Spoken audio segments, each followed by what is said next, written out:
they're sending, they call us Y operators by the letter Y. They send them to sea to listen on enemy frequencies, particularly aircraft, to see if they're going to attack you, to listen to the aircraft frequencies who are coming in to attack. He said, would you like to train for that? I said, very much.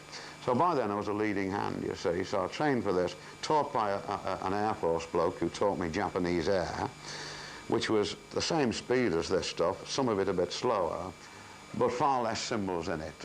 And the bombers used Morse, and the fighters used speech, you know, like our people did. And I was taught this, and then I had 6 ratings, and this is what I liked. We took our sets, we took the code books, we took coders. One of them was a Canadian Red Indian.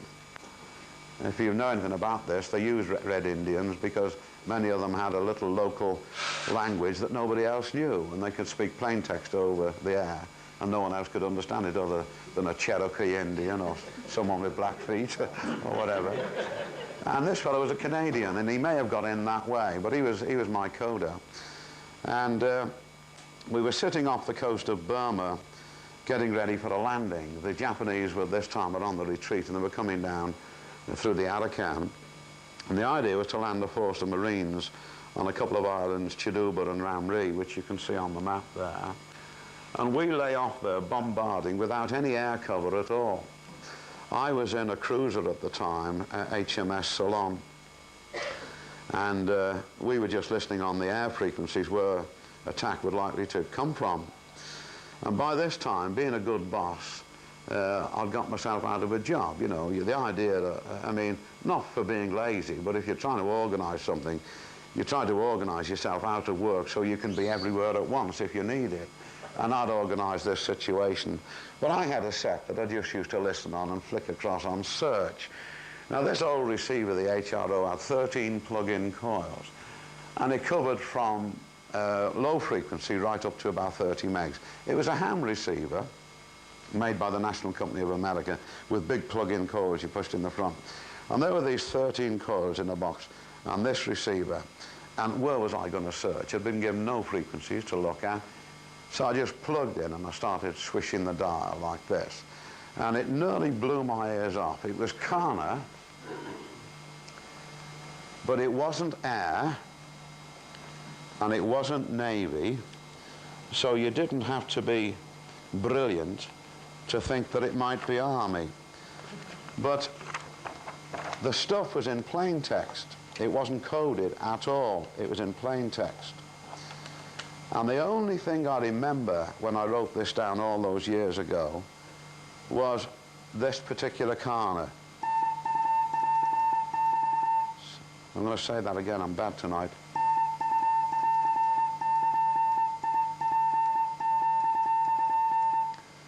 And all of it came out in Kana like that. And I transposed it. And that is Tongutupu. If you go back to the map, Tongu. So it was right inland from where we were. So I gave this to the civilian, a fellow used to live in Crosby, an Air Force bloke. Officer he was, a pilot officer.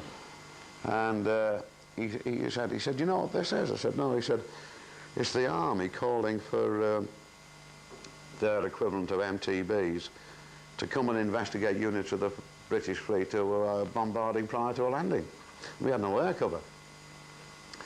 Well, we could only give the message to the Admiral. If you read, there's another book that I've read some time ago called Bodyguard of Lies, and they were so secretive, you know how terribly secretive the English are, that even the captain of the ship wasn't told. There were people on the list who could be told. And I was telling both earlier on that wherever we sailed is where the Admiral flew his flag. So we had to ring the bridge and tell the Admiral. And it was rather nice if you were a leading telegraphist. You know, you rang the bridge, and they actually spoke like this. You say, hello, bridge here. Right, isn't it? Just like that. And I said, may I speak to Admiral Cunningham, please? Who's that? I just said, why? Why service? Oh, hang on, why? You see, like that. And Cunningham comes up, and say, Admiral Cunningham, you know, leading flag of Kendrick Y service, we just intercepted a message that Rangoon is sending up a fleet of MTBs to investigate us. So, thank you, Y, carry on, you see, that's all he said. And I said, what's he going to do about it, you know? What's he going to do? What's he going to do about it? And I'm reminded of a tale. One of my friends, Jimmy Morris, now sadly no longer with us, a real Burconian, and he was an ASDIC operator, ping boy they used to call him, didn't they? And they'd listen on these phones and they'd send a sounding down to pick up subs. And if there's nothing there, the sound wave went down to the bottom of the ocean and came back and go ping, and then the reflection, ping. But if they hit anything, the distance was less, so it comes back quicker. Ping, and he's listening. Ping, ping, ping, ping, ping, ping, ping, ping. Submarine, sir, port quarter, 2 miles, closing. Righto, Asdic, carry on. Ping, ping, ping, ping, ping. Submarine, sir, port quarter, 1 mile, closing. Righto, Asdic, carry on. Ping, ping, ping. Submarine, sir, port quarter, 500 yards, closing. Drop a depth charge, I'll pay for it.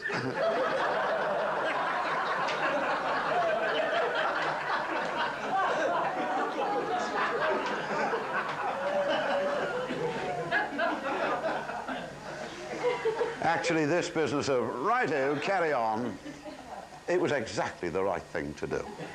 Exactly. The idea was to stop panic. OK, lads, we're all right, we'll take care of that. And they did. They just upped hooks and buggered off. Left the Marines ashore. They were all right. They'd got ashore. The landing was largely unopposed. And about 15 years ago, I told that story, somewhere in Lancs, St Helens, I think, I'm not sure. And the guy at the back stood up and he said, yes. He said, I was on Ramree.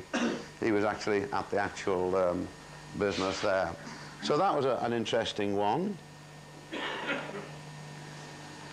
And this sort of thing went on until eventually we were walking across the parade ground and we heard about Hiroshima. And I turned to my oppo, as we used to call them in the Navy, a radio ham today, Frankie Fennell, and we heard that it was an atomic bomb. And I can remember as a kid at school reading that if the energy in the atom could be released, a thimble full of coal would drive the Queen Mary across the Atlantic. That's the way they put it in those days.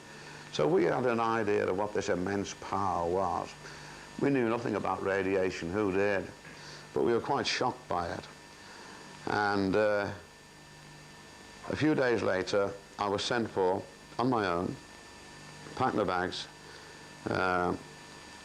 no sets, nothing, fly up to Trincomalee.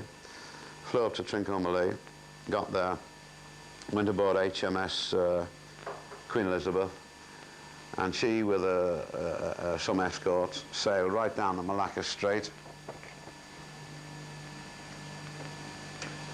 Right down the Malacca Strait, and lay off Singapore. By this time, there was no Japanese resistance at all.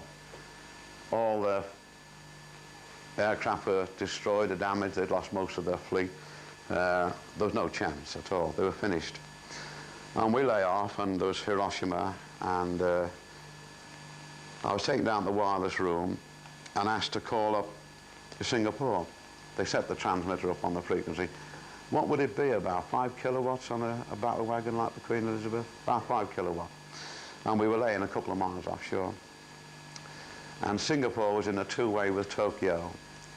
And I sat down at the key, never touched a key in my life, hadn't been taught to use one. I knew you just had to press it. And I called up very slowly in terrible Morse, I suppose, Singapore, C-bar 10-4, darted it, GZH3, I can still remember the call sign. GZH3, no answer. And they had an admiral there. Did you ever come across Hookie Walker, the fellow with the brass hook? Heard about him? No. Well, he's just like a Peter Pan pirate, you know, he actually had a brass hook.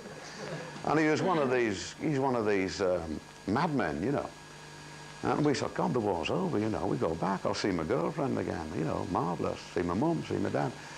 And they said, so I said, have they answered? Have they answered? I said, no, sir, they're having a little difficulty. 5 kilowatts. And we were in sight. They could have got us on a piece of coal and wet string, you know, literally, they could. But Singapore wasn't acknowledging, but Tokyo did. Tokyo acknowledged, radioed back to Singapore to say, acknowledge GZH3. So we sent the doings. And the rest of it, if you saw the life story of Mountbatten on television, you could see them coming out. They had Korean guards, you know, because they were tall, and they're brass.